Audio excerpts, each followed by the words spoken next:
The Killer Angels by Michael Shaara. Monday, June 29th, 1863. Chapter 3. Buford. The land west of Gettysburg is a series of ridges like waves in the earth. The first rebel infantry came in that way, down the narrow gray road from the mountain gap. At noon they were in sight of the town. It was a small, neat place. White board houses, rail fences, all in order. One white church steeple. The soldiers coming over the last ridge by the Lutheran seminary could see across the town to the hills beyond and a winding gray road coming up from the south, and as the first gray troops entered the town, there was motion on that southern road, a blur, blue movement, blue cavalry. They came on slowly around the last bend, a long blue smoking snake, spiked with guns and flags. The soldiers looked at each other across vacant fields. The day was very hot. The sky was a steamy haze. Someone lifted a gun and fired, but the range was too long. The streets of Gettysburg were deserted. Just beyond the town there were two hills. One was wooded and green, the other was flat, topped by a cemetery. The Union commander, a tall blond sunburned man named John Buford, rode up the long slope to the top of the hill, into the cemetery. He stopped by a stone wall, looked down across the flat open ground, lovely clear field of fire. He could see all the way across the town and the ridges of the blue mountains beyond, a darkening sky. On the far side of the town there was a red brick building, the stately seminary, topped with a white cupola. The road by the building was jammed with rebel troops. Buford counted half a dozen flags. He had thought it was only a raiding party. Now he sensed power behind it, a road flowing with troops all the way back to the mountains. The 1st Blue Brigade had stopped on the road below, by a red barn. The commander of that brigade, Bill Gamble, came up the hill on a muddy horse, trailed by a small cloud of aides, gazed westward with watery eyes. He wheezed, wiping his nose. "By God, that's infantry!" Buford put the glasses to his eyes. He saw one man on a black horse, waving a plumed hat. An officer. The rebel troops had stopped. Buford looked around, searching for other movement. He saw a squad of blue troopers, his own men, riding down into deserted streets. Still no sound of gunfire. Gamble said, "That's a whole brigade, at least one brigade." "Do you see any cavalry?" Gamble swept the horizon, shook his head.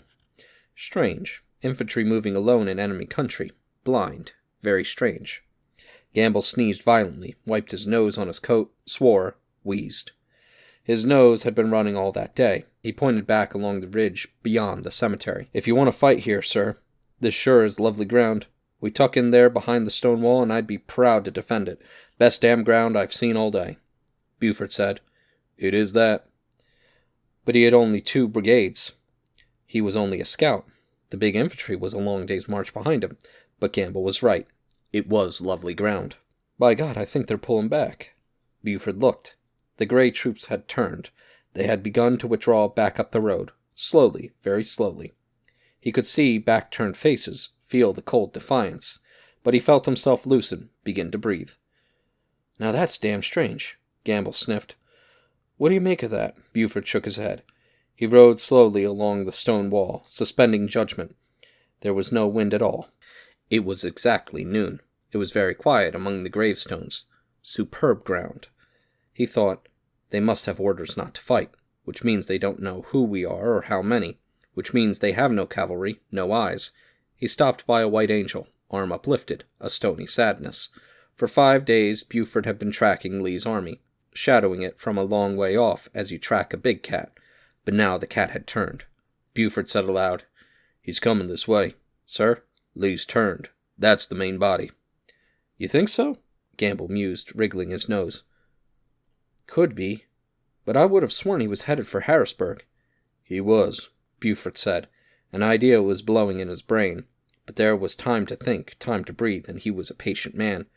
He sat watching the Rebs withdraw. Then he said, "Move your brigades into town. That will make the good citizens happy. I'm going to go have a look."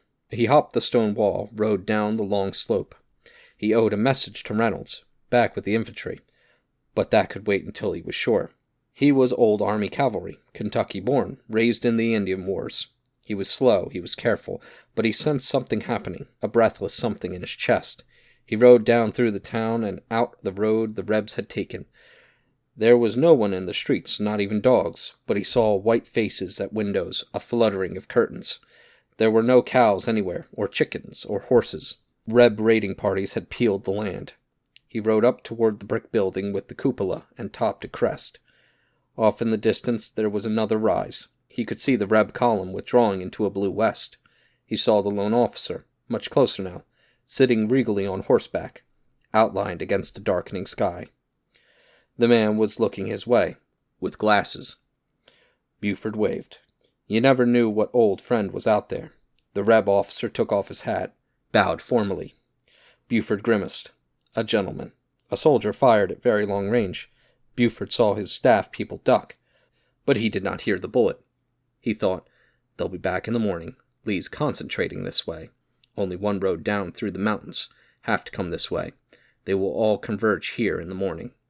He turned in his stirrups, looked back at the high ground, the cemetery. The hills rose like watchtowers. All that morning he had seen nothing but flat ground. When the Rebs came in the morning, they would move into those hills, and Reynolds would not be there in time. Gamble rode up, saluting.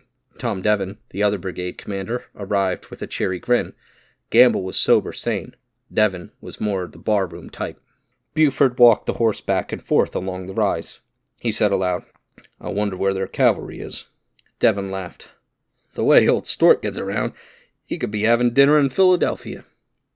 Buford was not listening. He said abruptly, Get your patrol out. Scout this bunch in front of us, but scout up north. They'll be coming in that way. From Carlisle. We've got a bit of light yet. I want to know before sundown.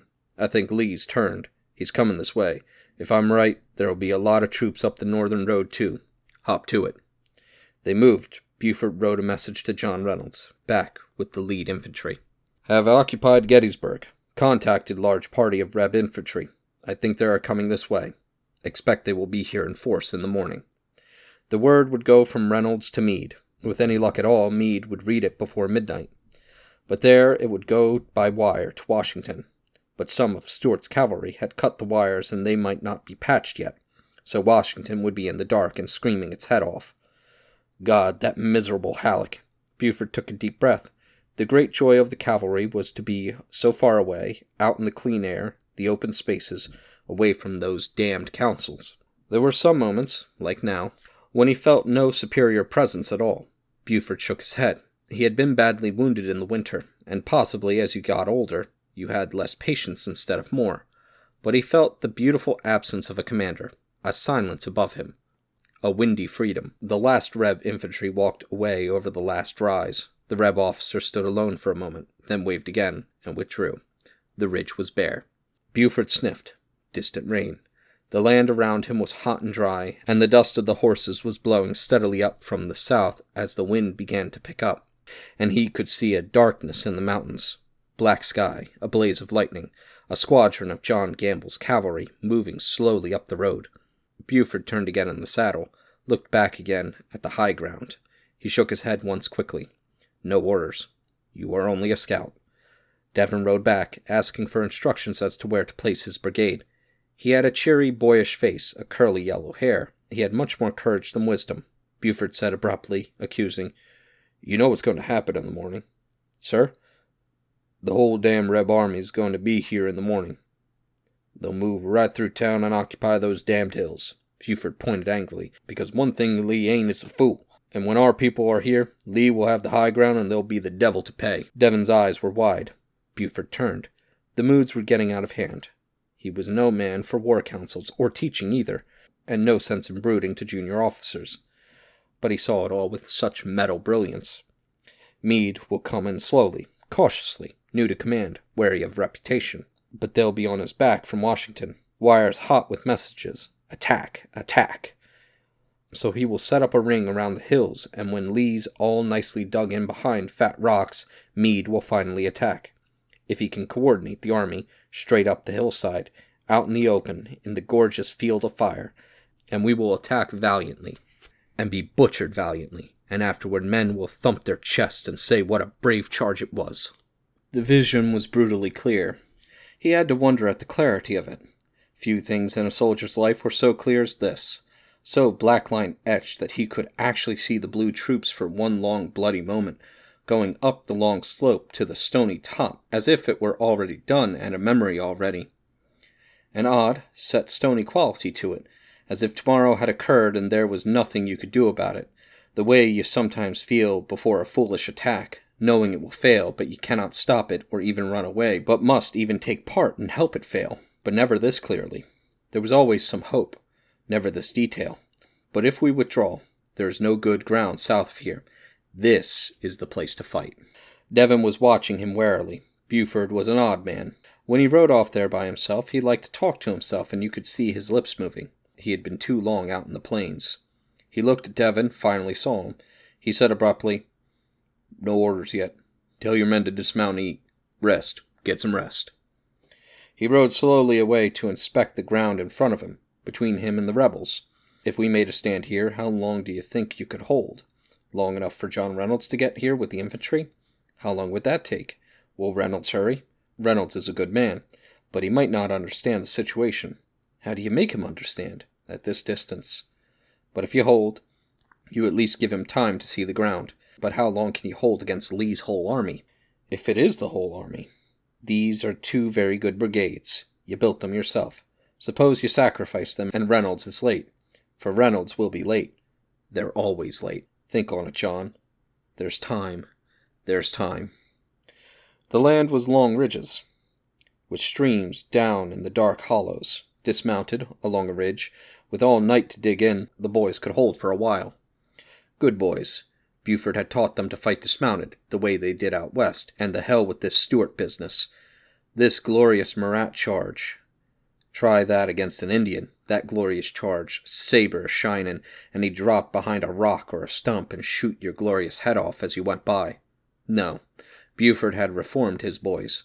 He had thrown away the silly sabers and damned dragoon pistols and had given them the new repeating carbines, and though there were only 2,500 of them, they could dig in behind a fence and hold anybody for a while. But could they hold long enough? Wherever he rode, he could look back at the hills, dominant as castles.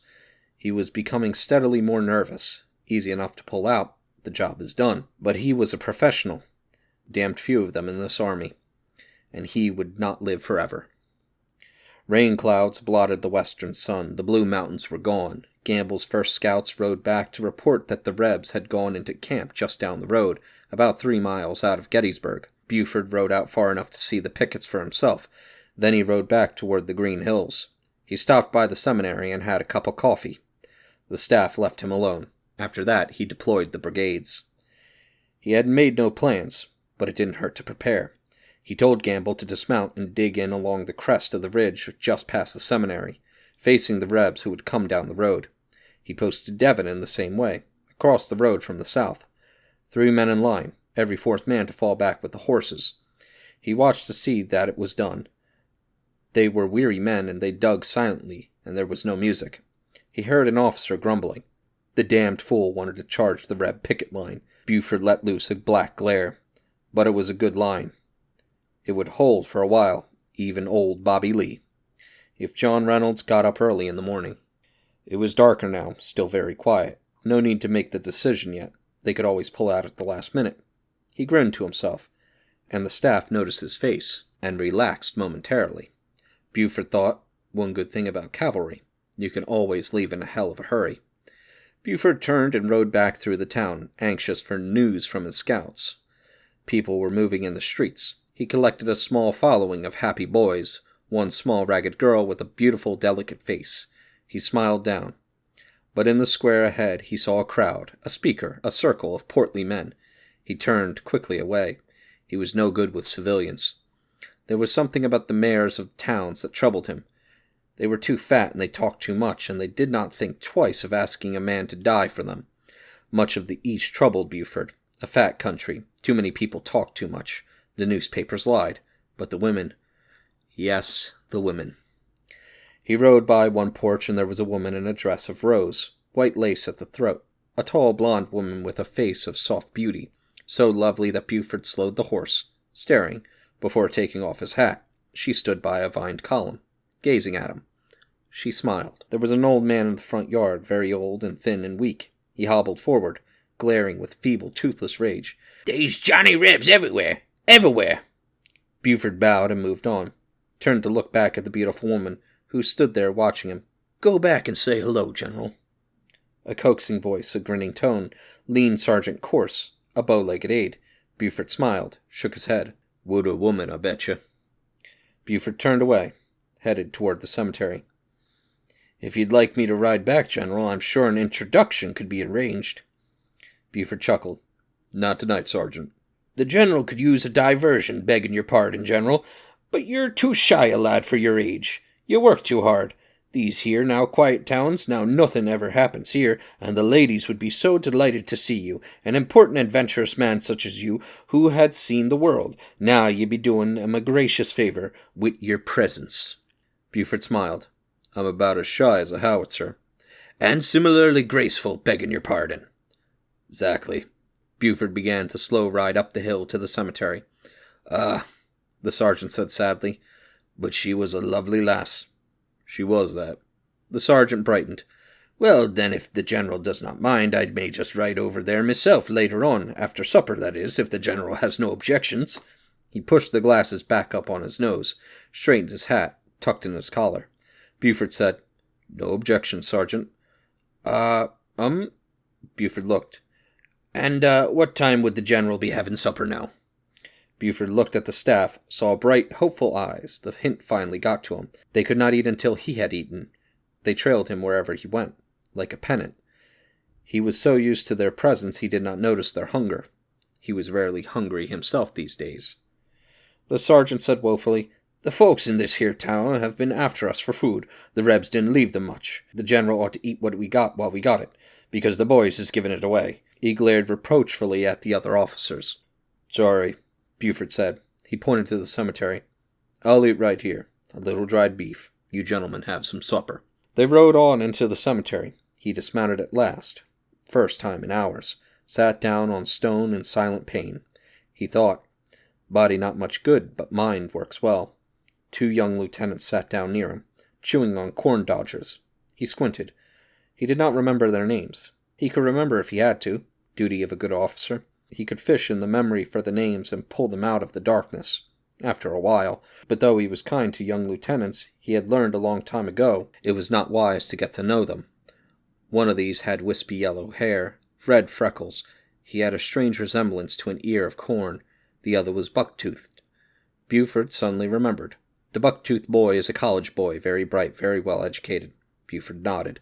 The lieutenants nodded. They thought he was a genius. He had thrown away the book of cavalry doctrine, and they loved him for it. At Thoroughfare Gap he had held against Longstreet, 3,000 men against 25,000, for 6 hours, sending off appeal after appeal for help which never came. The lieutenants admired him greatly, and he could sometimes overhear them quoting his discoveries. "Your great fat horse is transportation. That's all he is, with no more place on a modern battlefield than a great fat elephant." He turned from eager eyes, remembering the cries for help that never came. That time it was General Pope. Now it was General Meade. Make no plans. He sat watching the lights come on in Gettysburg. The soldiers bordered the town along the west and the north in 2 long fire-speckled fences. A lovely sight in the gathering dusk. The last light of June burned in the west. He had one marvelous smoke, a dreamy cigar. Tomorrow he will come, old Bobby Lee himself, down the western road on a gray horse, and with him will come about 70,000 men. One of the lieutenants was reading a newspaper. Buford saw rippled black headlines. "Citizens of Pennsylvania, prepare to defend your homes." A call for militia. He smiled. Militia would not stop old Bobby Lee. We have good old George Meade. Now, have faith. He might be very good. The hell he is. Buford peered quickly around, not knowing if he had said that out loud. Damned bad habit, but the lieutenants were chatting. Buford looked past them to the silent town. Pretty country, but too neat, too tidy. No feel of space, of size, a great starry roof overhead, a great wind blowing. Well, you are not a natural Easterner, that's for sure. Extraordinary to think of war here. Not the country for it. Too neat, not enough room.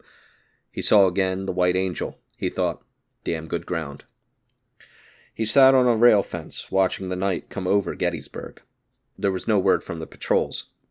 He went around reading the gravestones, many Dutch names, ghostly sentinels, tipped his hat in respect, thought of his own death, tested his body, still sound, still trustable through a long night, but weaker, noticeably weaker, the heart uneven, the breath failing. But there was at least one good fight left. Perhaps I'll make it here.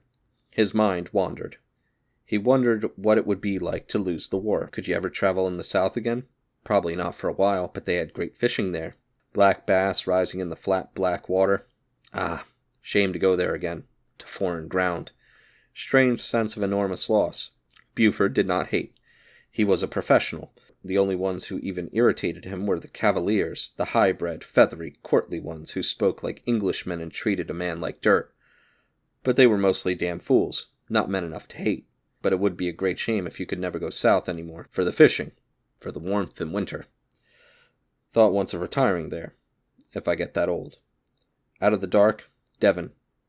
Sir, the scouts are in. You were right, sir. Lee's coming this way, all right. Buford focused. What have you got? Those troops we ran into today were A.P. Hill. His whole corps is back up the road between here and Cashtown. Longstreet's corps is right behind him. Ewell's corps is coming down from the north. They were right in front of Harrisburg, but they've turned back. They're concentrating in this direction. Buford nodded. He said absently, Lee's trying to get around us, between us and Washington. And won't that charm the Senate? He'd sat down to write the message to Reynolds, on a gravestone, by lantern light. His hand stopped of itself. His brain sent nothing. He sat motionless, pencil poised, staring at the blank paper. He held good ground before and sent off appeals, and help never came. He was very low on faith. It was a kind of gray sickness. It weakened the hands. He stood up and walked to the stone fence. It wasn't the dying. He had seen men die all his life, and death was the luck of the chance. The price you eventually paid. What was worse was the stupidity. The appalling, sick stupidity that was so bad you thought sometimes you would go suddenly, violently, completely insane just having to watch it. It was a deadly thing to be thinking on. Job to be done here, and all of it turns on faith. The faces were staring at him, all the bright apple faces. He shuddered with vague anger. If Reynolds says he will come, Reynolds will come. An honorable man. I hope to God. Buford was angry, violently angry, but he sat down and wrote the message. He was in possession of good ground at Gettysburg. If Reynolds came quick, first thing in the morning, Buford could hold it. If not, the Rebs would take it, and there was no ground near that was any good. Buford did not know how long his 2 brigades could hold. Urgent reply. It was too formal. He struggled to make clear. He stared at it for a long while, and then sealed it slowly, thinking, well, we aren't truly committed. We could still run, and give the message to the buck-toothed lieutenant, who took it delightedly off into the night, although he'd been in the saddle all that day. Buford felt the pain of old wounds, a sudden vast need for sleep. Now it was up to Reynolds. He said to Devon, How many guns have we got? Sir? We have 1 battery, sir, is all. 6 guns. Caliph's battery. That is, sir. Post them out along the west road, the Cashtown road. Buford tried to think of something else to do, but it was all suspended again. A breezy vacancy. Rest until Reynolds sends the word. He sat down once more, back against the gravestone, and began to drift slowly away, turning his mind away as you shift a field of vision with your glasses, moving to focus on higher ground. He remembered a snowstorm, young lieutenant delivering military mail, days alone, across an enormous white plain, lovely to remember, riding, delivering mail. He dreamed. The wound began to hurt. He woke to the sergeant. Bow-legged course. The man dragged drearily by on a spattered horse, raised disgusted eyes.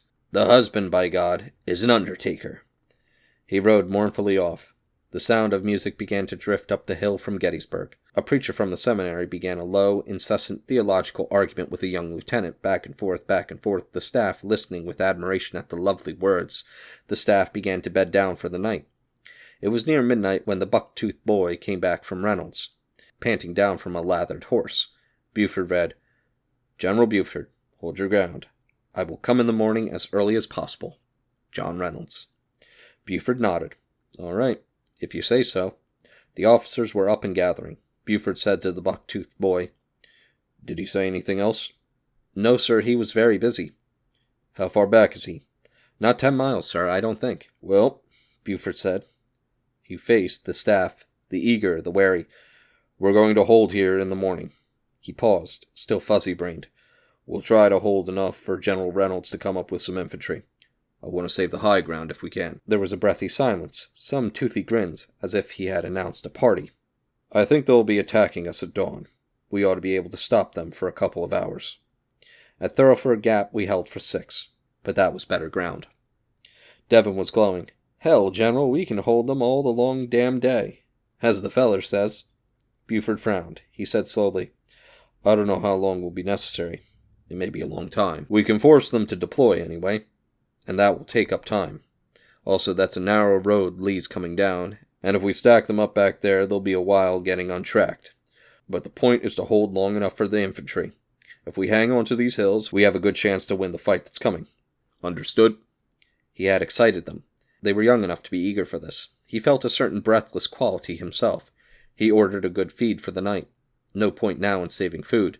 They moved out to give their orders. Buford rode out once more, in the dark, to the picket line. He posted the lead pickets himself, not far from the rebel line. There were 4 men along the bridge, New York and Illinois. 2 of them very young. They were pop-eyed to be so near the Rebs, closer than anybody in the whole dang army. Buford said, "They should come in just at about first light. Keep a clear eye. Stay in there long enough to get a good look, then shoot and run. Give us a good warning, but fire only a few rounds. Don't wait too long before you pull out." A corporal said stiffly, "Yes, sir, General, sir." He broke into a giggle. Buford heard a boy say, "Now ain't you glad you jinned the cavalry?" Buford rode back to the seminary. He made his headquarters there. In the morning he would have a good view from the cupola. He dismounted and sat down to rest. It was very quiet. He closed his eyes, and he could see fields of snow, miles and miles of Wyoming snow, and white mountains in the distance, all clean and incredibly still, and no man anywhere, and no motion.